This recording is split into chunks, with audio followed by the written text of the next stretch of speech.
Hello everyone and welcome in today's webinar. My name is Gzim and I am the account manager for security portfolio at PCB, also the organizer of this webinar. I think most of you knows that we organize weekly webinars on a regular basis covering different topics and areas.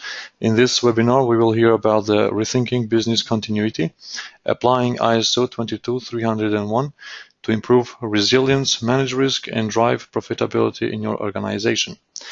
This session will be hosted by PCB partner and trainer, Mr. Bryan Strawser, who is a principal consultant and CEO at Bryghtpath LLC and has more than 21 years of experience. I hope you will enjoy this webinar and find it very informative. And if you have any question, you can write them in question box in the right-hand control panel, or you can use the option to raise your hand and we will answer to all of them accordingly. Please, Bryan, you may continue now. Thank you. Good morning, good afternoon, good evening, everyone. We'll spend the next 45 minutes or so talking about the ISO 22301 standard. Just by way of brief introduction of myself, my firm is a strategic advisory firm in Minneapolis, Minnesota, in the United States, and we specialize in global risk, business continuity, emergency management, crisis communications, and public affairs. As you heard in the introduction, I'm CEO of my firm Bryghtpath, and while I hold a number of certifications, what's relevant to our discussion today is that I'm an ISO 22301 lead implementer and instructor with PECB. I hold certifications as a master business continuity professional, and I'm a member of the Business Continuity Institute in the United Kingdom. So let's talk about the standard. The ISO 223 standard is known as the Societal Security Business Continuity Management Systems standard. It began life over the last decade as a British standard. It was originally known as BS 25999 or BS 25999. And over time, that standard was morphed. It was adopted globally by ISO in 2012. And like other ISO standards, it has intersections with other ISO standards like the Information Security Standard ISO 27001. The standard really is about establishing and maintaining a business continuity management system for a company, an agency, a nonprofit organization. It can be used for accreditation of the company as being, as an entity being compliant with the standard. And then it's also used as the basis for certification for implementers and lead implementers, auditors and lead auditors through organizations like PECB. What's in the standard is really a number of, the structure of the standard is really broken out as we see here. Like most ISO standards, it begins with context. It talks about the scope of the standard, sets a common language using terms and definitions, walks through the organizational context for the company or entity in question, and then it goes through the components of the standards related to establishing and managing the business continuity system, and those are around leadership, which is really more about governance, planning, support, operations, performance evaluation, and improvement. And as we go through the next 40 minutes of the webinar, we'll talk through the key elements of these. We'll do some practical examples of where these have been used in the past. So first, it's important to level set language. And so when the standard talks about the scope and the standard terms, we define what is a business continuity management system. So what is a BCMS? Well, the BCMS is really the program that is executed within an entity that establishes and maintains business continuity. The ISO standard defines a BCMS as really having 4 important elements: that it outlines the necessity for establishing business continuity management policy and objectives. It talks about how to implement and operate controls and measures for managing the organization's ability to manage disruptive incidents. What is their capability of managing an actual disruption? It emphasizes the importance of how to monitor and review the performance and effectiveness of the system. So how do we do continual improvement? How do we continue to mature the program? And then lastly, how do we use objective measurements to do that ongoing continual improvement? The standard outlines key components that have to be in place within a business continuity management system. And there are 5 core elements that have to be there. There has to be a policy at an enterprise level, typically, that defines the business continuity management. It has to have individuals or teams that have defined responsibilities. They have clear delegation of authority for the BCMS. The program has to outline management processes that relate to the policy, the planning, the implementation and operation, the ongoing performance assessment, the regular management review, the improvements of the program, and then lastly, it has to provide documentation or artifacts that provide auditable evidence. So there have to be clear artifacts that outline the elements of the program. And then it also needs to include any processes that are unique to the organization but are relevant to the organization itself. Like we see in other ISO standards and in many of the trainings here at PUCB, this standard uses the plan, do, check, act model, and it adapts to the contents of this standard. So what you see here is really a diagram that shows the business continuity management system processes and life cycle of the program. In the center are really the core elements that happen on a regular basis within a business continuity management system or program. You have, starting at the top, you have the planning phase, moving to implementing and operating. That's the do phase. Moving then to monitor and review. This is how we check. And then we do maintain and improve. This is the act. And you have that constant cycle. Your inputs into this cycle are your interested parties, and we'll talk about what that means in a little bit. And you have your requirements for business continuity. Those requirements could be organizational imperatives. They could be regulatory requirements. They could be legal requirements that are in place. They could be contractual requirements that you have with third parties. It could be your clients. It could be a supplier. It requires you to have certain things in place. For example, it's very common to have business continuity regulations in our banking and financial regulations in many countries around the world. And those regulations require very specific program elements to be in place for business continuity. On the right side, we see the outputs of this cycle. Again, there are outputs to interested parties, so your regulators, your third parties, your vendors, your suppliers, and then you have a managed business continuity process maturity that comes out of this life cycle here in the center. At the top, we see the continual improvement cycle. So this is the constant, in a mature system, this constant maturity of improving the system's performance. Now, the next section of the standard really outlines the scope of the ISO 22301 standard, and it defines that as, the sets requirements to plan, establish, implement, operate, monitor, review, maintain, and improve. There's your life cycle. A documented management system, so artifacts, to protect against or reduce the likelihood of occurrence, to prepare for, respond to, and recover from disruptive incidents. So again, here we see the 3 key elements: the life cycle of requirements and planning, the plan, do, check, act model.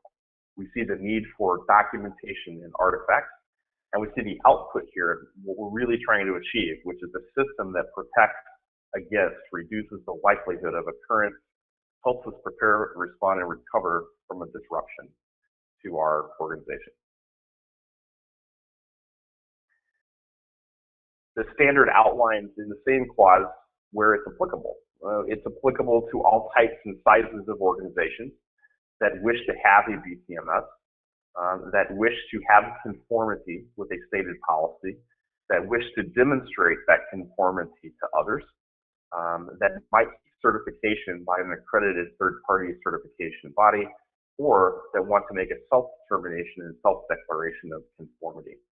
Again, the requirement to be compliant with the standard is usually an organizational imperative, but you do have some regulators that require conformity to some type of business continuity standard, and ISO 22301 would be the most common of those.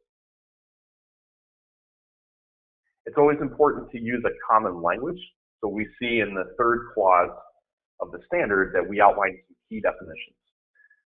We say that business continuity means the capability of our organization to continue the delivery of our products or services at an acceptable level that we've predefined following a disruptive incident. So no matter the scope or scale or impact of a disruptive incident, if we have followed our process, our business continuity management system properly, we should be able to continue the delivery of our core business products and services at an acceptable predefined level. It might not be the same level that it was prior to the disruption, but it is at a level that we have agreed, that our management has agreed that we can accept. A business continuity plan is a set of procedures that are documented that guide how we respond, recover, resume, and restore to those predefined levels. So it's a plan where I can execute in a disruption that lets me get back within a reasonable time that we've defined back to that acceptable predefined level of operation. We also outline the business impact, or we define the business impact analysis, or BIA. And this is a process of analyzing the organization's activities and the effect that a disruption will have upon them. So I'm looking to understand my business and what is critical and how can I recover, what is the level that I need to recover to for those areas. There are, we'll talk through a few other definitions here, but there are several pages of definitions in the standard that are important to look at. We're not going to cover all of them, but two others that are important is exercise. This is a process that we use to train for, assess, practice, and improvement, improve our performance in an organization. And we'll talk about an exercise strategy later in the webinar. And then lastly, incident, which is, this is a situation that might be or could lead to a disruption or a loss or an emergency or a crisis. It could be a power outage, it could be a data breach, it could be a system outage, or it could be something more widespread like a natural disaster such as an earthquake or a hurricane or a typhoon. The next clause of the standard really talks about governance. It talks about, it's described as the organizational context. But what we're really talking about here is our expectations of our leaders within an entity for business continuity. And we're outlining how governance will work in terms of governing the system. So what the standard says is that the organization will have to identify and document first their activities, their functions, services, products, partnerships, supply chains, relationships, and the potential impact related to a disruptive incident. So what we're really saying here is that the business impact analysis process has to be executed, and it has to be a documented analysis that captures this information so that we understand the business operations of our organization and how that, what are some of the, the maximum allowable outages, what are the impacts from a disruption that could occur. The second is we are capturing and documenting the links between our business continuity policy and the organization's overall strategic objectives. And we're also documenting the links between other policies the organization might have. An organization, as we know from other ISO standards, should have policies for information security, for overall risk management. They should have a documented risk appetite. And we need to document in our artifacts the links between the policy, those other policies, and our overall strategic objectives. The standard also says that as we establish this context and we document within our system, there are some key things that we must establish as a part of our context. we have to articulate in our artifacts the objectives of the organization, including those that are concerned with business continuity. We need to define the risk factors, internal and external, that create the uncertainty that gives rise to our risks. We need to set risk criteria for the organization, taking into account the senior management's view of how to adopt their risk appetite. And then lastly, we need to define the purpose of the business continuity management system. What is the objective of that system, and how does it link to the organization's overall strategic objectives? It's important to note that just as we see in information security, that the business continuity management system doesn't stand on its own. It has to be subordinate to the organization's overall strategic objectives. So it's important to make sure that those links are clear, and it will, in doing so, ensuring you're aligned with your organization's strategic objectives is a great way to make sure that it gives you more capability and credibility as you start to ask for resources in terms of funding and headcount to move forward with the strategy. The ISO standard also outlines the needs and expectations of interested parties. Interested parties, again, are really a combination of your legal and regulatory requirements, but it's also understanding the impact that third parties have on your business continuity strategy. For example, I spent most of my career at a major retailer that operated in a few countries in North America, but sourced globally in order to obtain products for sale. And we dealt with, on a regular basis, between 40 and 45,000 vendors globally that manufactured, that shipped, that provided IT services, and so on and so forth. And we needed to understand the risks involved with all of those vendors and their capability to withstand the disruption, because a disruption to them would have a disruption on our business. And that's a really difficult third-party risk strategy to execute on that scale. And I see more and more of a focus with that with companies today. From there, the standard moves on and talks about leadership, management, and commitment. So we go deeper into the governance approach for business continuity. And there's a few key elements here. The first one is that the standard says that persons in top management, so your senior management, your executive level management, and other relevant management roles need to demonstrate leadership with respect to the business continuity management system. And it goes on to say that this means a few things. It means that they ensure that policies and objectives are established, that they ensure that the BCMS is integrated into other elements of the business, that they ensure that the team responsible for executing the BCMS have the resources they need, and ultimately that the system achieves its intended outcomes. So whatever you've outlined in your policy that aligns to your broader strategic objectives, that this connects and that you're achieving what those goals are. The standard then goes on to talk about the policy, that the policy needs to be appropriate to the purpose of the organization. So again, it's connected, that it provides a framework for setting your objectives, that it includes a commitment to satisfy your requirements, regulatory, legal, third party, and other, and it provides a commitment to continual improvement of the system. It then goes on to say that top management, again, shall ensure that the responsibilities and authorities for the relevant roles within the organization are assigned and communicated within the organization, so that we've set out and said, here are the roles of management, what are the authorities connected to those roles when it comes to business continuity. What this typically means in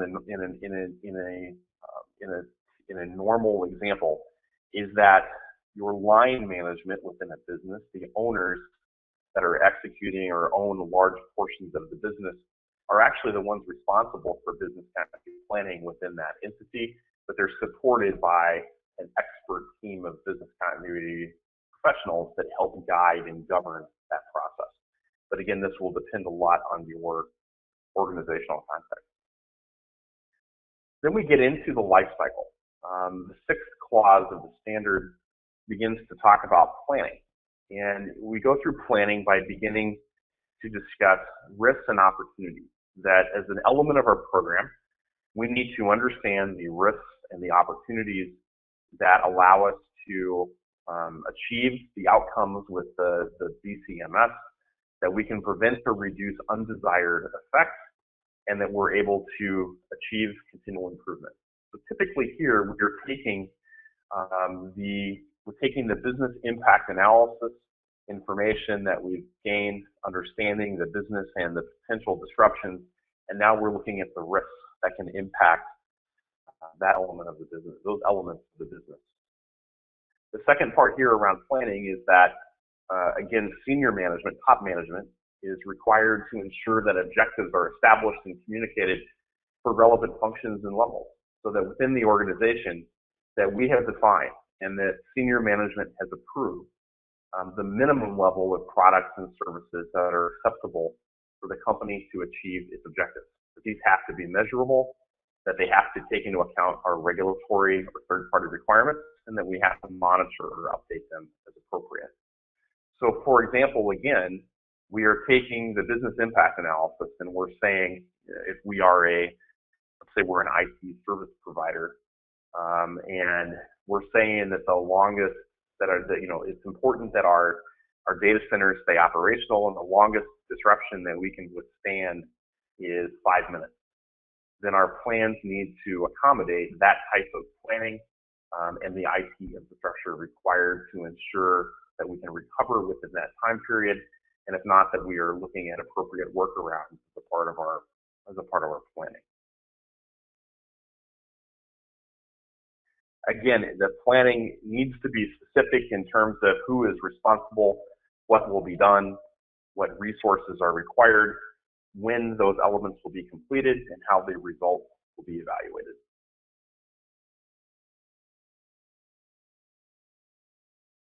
The next clause of the standard starts talking about support, and we define support as really being around the combination of resources, around skills and competence, and awareness. We also start to outline requirements for documentation and artifacts. But here we are in support. We're outlining that the organization has to provide the resources needed to establish, implement, maintain, and improve the BCMS. That the individuals who are involved in doing BCMS work need to be competent. And it talks about how to train, how to mentor, and the option of using outsourcing. Again, here we're looking at your core team of BC professionals. Maybe it's just one person's part-time role, or in a large organization, this might be a large team of 5, 10, 15, or even larger. But you're looking for a team that possesses the appropriate experience, skills, and certifications, and that your others, your line managers that are involved in different elements of planning and exercises and executing plans also have the right level of training, which is usually provided internally by your team. We're also looking at the awareness of business continuity at all levels throughout the organization, and we're also looking at the internal communications to employees and stakeholders, your external communications, particularly to the media in the event of a disruption. This clause also outlines required documentation, that we must see documented information as required by this standard, and there's a lot, and that the information needs to be necessary. The information that's documented needs to be that information that is necessary for the effectiveness of your business continuity system. That information has to be controlled so that it's available and suitable for use where and when it is needed, and is adequately protected. Not just that some of this information will be confidential, so it needs to be appropriately secured, but we also need to have integrity, understanding that this document repository is the source of truth for the program. That in an audit, this is where I'm going to go to make sure I'm looking at the most current versions of our BCMS documentation. This clause also goes into some more detail on the business impact analysis and the risk assessment. It outlines the BIA as really having 4 elements, that we are using the BIA process to identify activities that support the delivery or provision of products and services, that we're assessing the impact over time of not performing these activities, that we're setting prioritized time frames for resuming those activities, and that we're identifying the dependencies and supporting resources that make these work. For example, in my career in retail, the company that I led this program for had about 380 overall unique business functions that they performed. Less than half of those were determined to be critical functions that needed to be recovered in a less than 30-day time period. But one of those activities was payroll. Under laws in every country, employees need to be paid. There's regulatory requirements around that pay process. Here in the U.S., those regulatory requirements are both at a state or provincial level and at a national, federal level that we have to follow. So there's significant regulatory requirements. And there's also the simple business issue of if you don't pay your employees, they won't come to work anymore. And you'll have a larger problem over time. So it's critical. Payroll was a critical function. And so with payroll, we knew that we had a maximum time that we could have that function offline, that we could have disruptions to the facility, to our vendors that provided payroll services and wire money and the banks, and et cetera.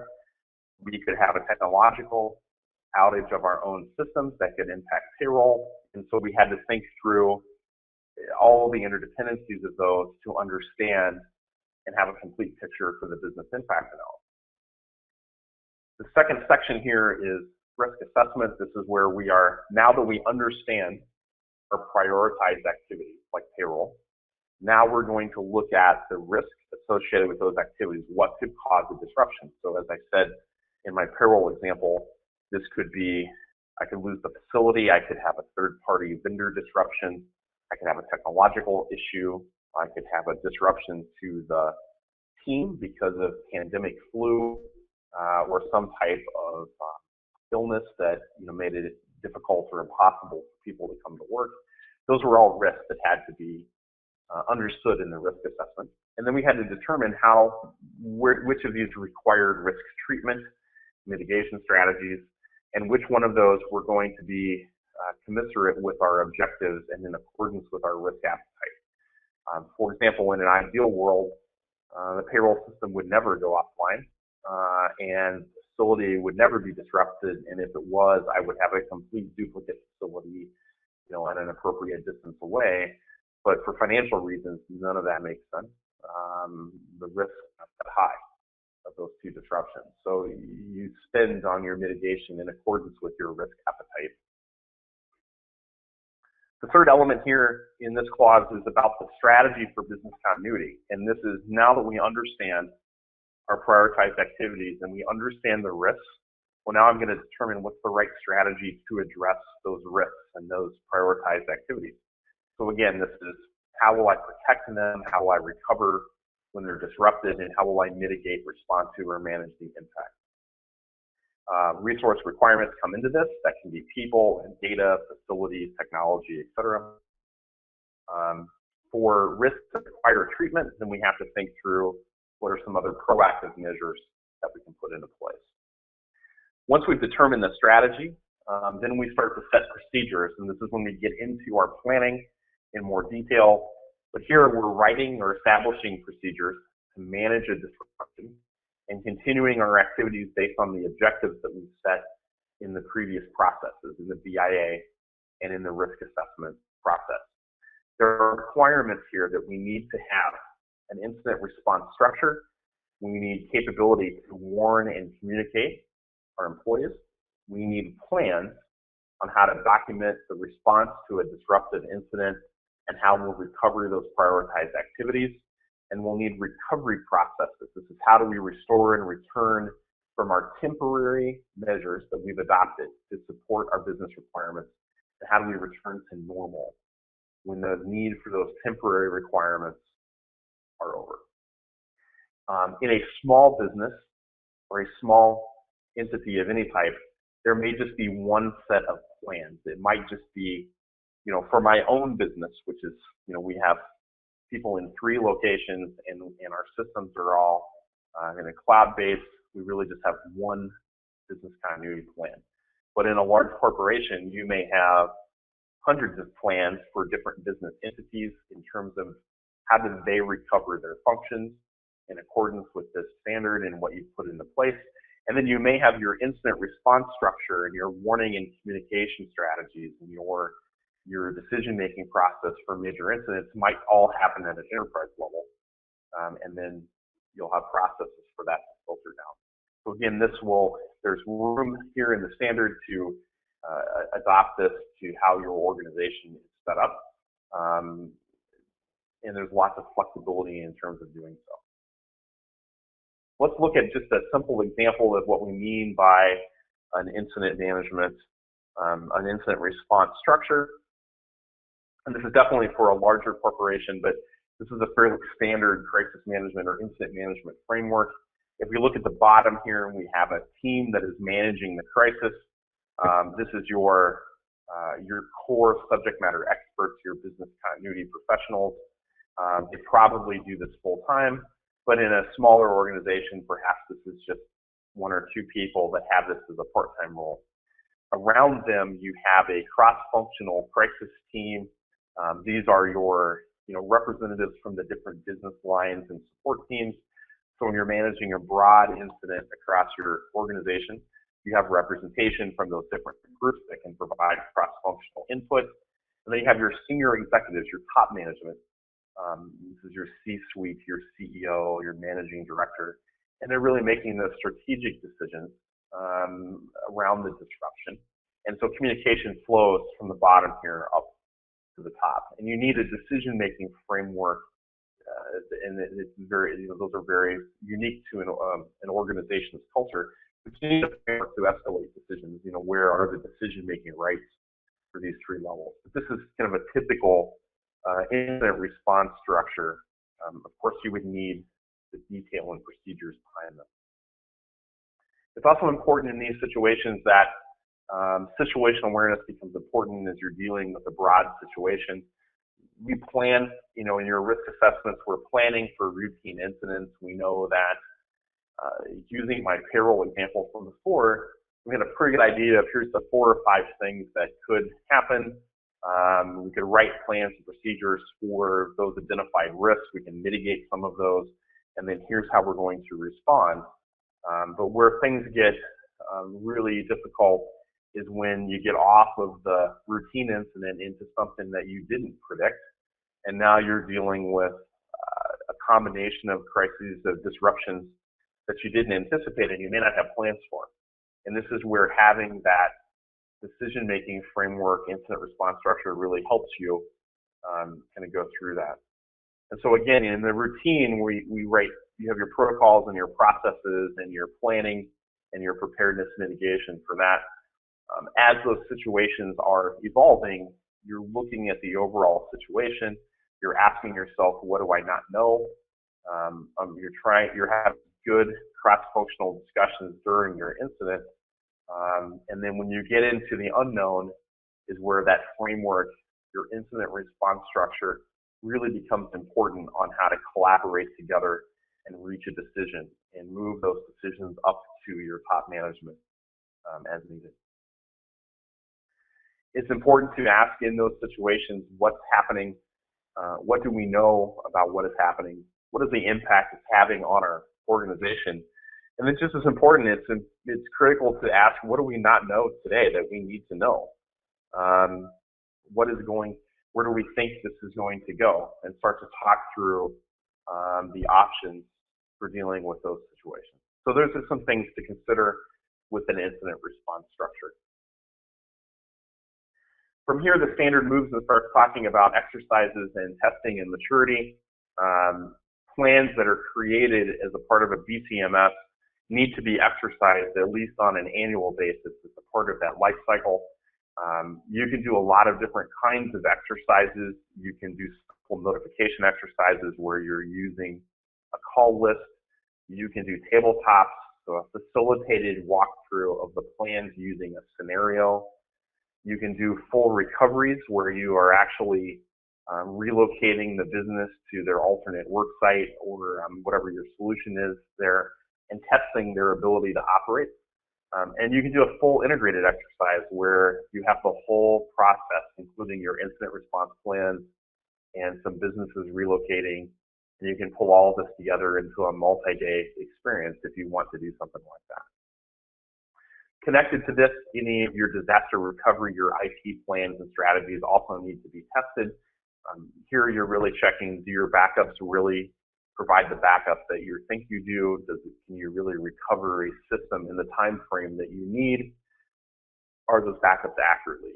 Are those backups accurate and workable?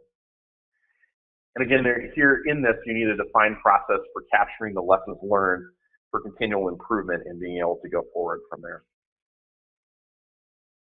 From here, the standard goes on to performance evaluation. We talk about the need to have a performance or metric strategy. How do we monitor that? How will we evaluate and analyze it? We conduct periodic reviews, and then how do we continually review those with management to move forward? Two key elements here in this clause around performance evaluation are that the standard calls for an audit program. Those audits have to be conducted at regular intervals, and that it also calls for a management review.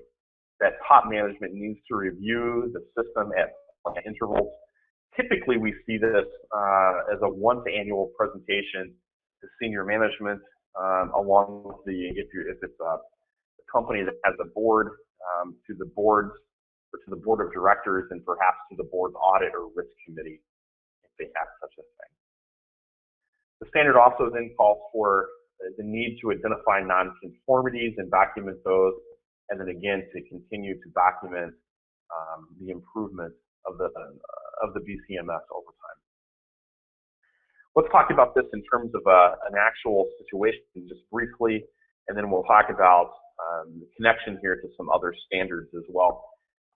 But in 2012, there was a major hurricane in the United States, Hurricane Sandy.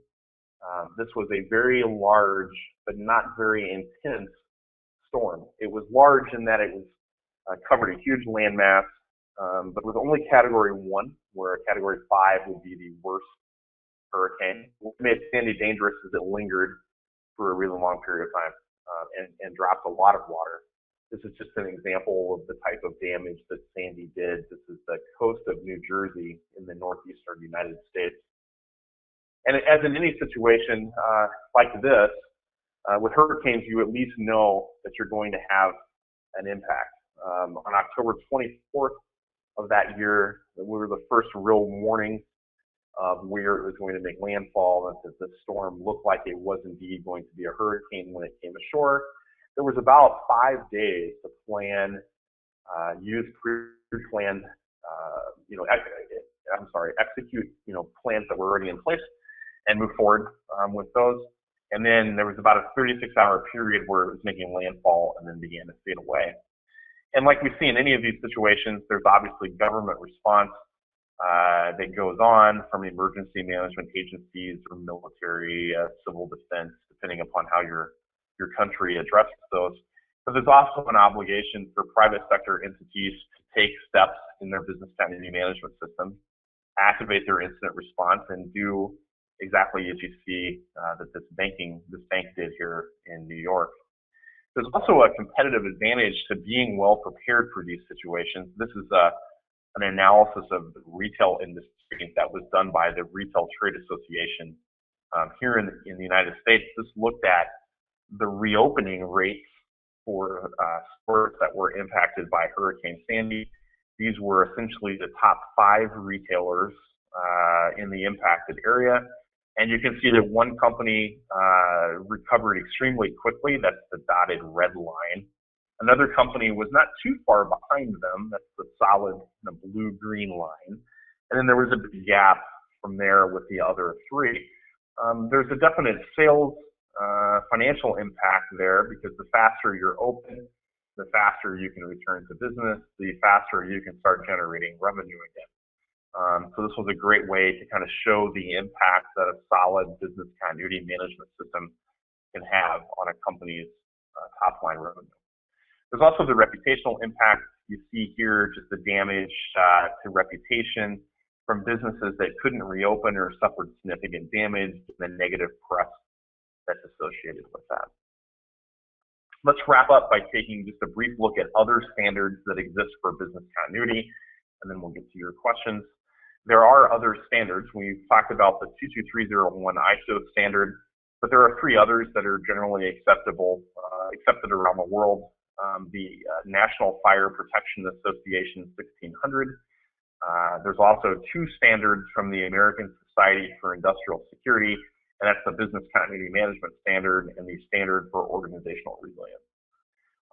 In the United States, there are 2 standards that have to be followed by public agencies at any government level, and those are the Federal Continuity Directives and the Continuity Guidance Circulators that are there. There's also a host of government regulations around the world, particularly for pharmaceutical, life science, healthcare, and financial services industries that need to be followed. There's also a set of professional certifications around business continuity. The most common are the Disaster Recovery Institute International, or DRI, and they have 3 levels of certification. There's the UK-based Business Continuity Institute, and then there's the Business Continuity Management Institute in Singapore. All 3 of these certifications are widely known and accepted. And then for emergency management, on the crisis management side of things, there are certifications from the International Association of Emergency Managers as well. I'll stop there and take your questions. Thanks for your time today. I'll leave the slide up with my contact information if you wish to get in touch, and I'd be happy to take your questions at this time. Okay, thank you, Bryan. We have a few questions. I will read them and you will be able to respond. The first one is, what could be the sign for a company to start improving its processes? Is it when an incident happens or another sign? So it's a 2-part answer. I think a mature company is going to take steps to look at their processes on a regular basis, and through exercises and testing, determine whether or not they need to take steps to improve. That would be the preferred path, that you identify these issues before you have a major disruption. Of course, sometimes you may not be able to get management commitment to that, and it could take a major incident or the threat of a major incident to get them to take a look. But I would definitely say you want to take the proactive step and try to force that analysis ahead of a major incident. Okay, the second one is, in case we encounter an incident, do we have to stop the process itself and try to resolve it, or we might resolve it while it's active? So I think it will, if by process you mean the business process, I think it will depend on what you know from your business impact analysis, or what you know at the moment of the disruption or incident, whether or not you have to stop the business process or not. Here's an example. In my last employer, we operated about 40 distribution centers. So this is where products are kind of processed out for shipping to retail stores. There's a lot of heavy equipment, and on occasion there would be an injury involving that equipment. Well, so it makes sense to stop that process while dealing with that incident, both out of concern for the employee, but also to make sure that everything is safe before we proceed. So, and that's a case where I think it's important to understand the business and be comfortable stopping that process. At the same time, a distribution center could have a power outage, and while a power outage would stop the automated equipment until we were able to switch to a generator for power, there's other things that we could do safely while dealing with that incident without having electrical power in the distribution center. So again, I think it's very incident based, and understanding your your business impact analysis and your risk assessment will really help to guide you on what you should do. Okay, the last question is, do we have to apply cost-benefit analysis prior to deciding to implement or improve the resilience of ISO 22301?